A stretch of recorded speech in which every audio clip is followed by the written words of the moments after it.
what you know about me. We're big on family values, and there is a finite, and I mean finite line between overworking. When you're working hard, especially as a 9 to 5 is easy. You clock in, you clock out, you have your average travel time to work, you have your average travel time home. Everybody knows your schedule.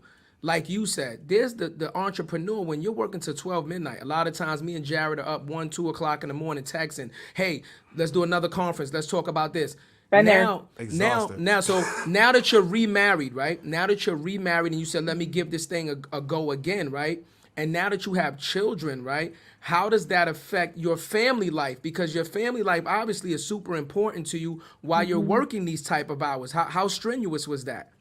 So early, I would say when my kids were young, like babies and infants, I was still very much in that hybrid role of being very much in the business and on the business, right? Where I was being a supervisor, visionary, the all gas moving forward. But I also was very involved in sales still. I was still doing operational coaching. There were some things that I was in the business on.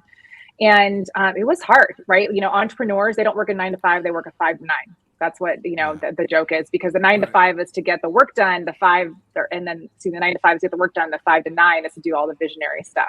Right. So you guys at 2 a.m., keep those juices flowing, because that's some of my best ideas in the middle of the night. And I'm no stranger to those thoughts, right? I love that stuff. Some of my best creativity comes out right when I wake up at 4 a.m. But to that point, you have to start creating non-negotiables for yourself as an entrepreneur, because if you don't, you will burn out. You will make yourself physically ill, right? And so I started learning about, okay, if I'm going to operate at this vibration, which is probably 100 times more than most people I know, and I get more done in a 24-hour period than almost half the population, what do I need to do? I need to eat well. I need to exercise. I need to get a minimum of 6 hours of sleep.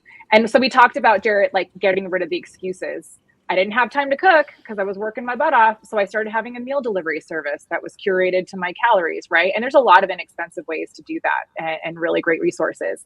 Again, didn't have time to go to the gym because that took away from me waking up my children. And that was one of my non-negotiables. Built a gym inside my house. Really easy to do, right? Low cost. And so I started creating these non-negotiables. And then what I did is I started finding boundaries for myself, which is different than non-negotiable. So for me, Mondays, Wednesdays, and Fridays, I was home by 7 o'clock. So I could put my kids to bed and be a part of that when they were infants. But Tuesdays and Thursdays, I had free reign to work. And this was a conversation I had with my husband, to work as late as I wanted. So I knew that I could eat dinner at the office. And if I wanted to come home at 1 o'clock in the morning or 11 o'clock at night, there was going to be no hardship or grudges, because he knew my vision and he believed in me. And so that really gave me the space to feel comfortable that if I wanted to grind really hard Monday or Tuesdays and Thursdays and just dig into a project, I was going to do it. But then Monday, Wednesdays, and Fridays, I was there for my kids. I was there for my husband, and I was a normal, entrepreneur. So my recommendation or my tip for somebody like you guys is find those boundaries and find those non-negotiables, and then eliminate all the excuses so that it can get to be easier and repetitious for you. Because consistency is the king of success, right? You start building a habit, it will become innate. There's the book, The 7 Habits of Highly Effective People. That's a great one to reference. And you start creating these atomic habits. It becomes second nature. And then you start tacking in more because you know you can accomplish more. So I don't know if that answered your question well, but absolutely. yeah, no,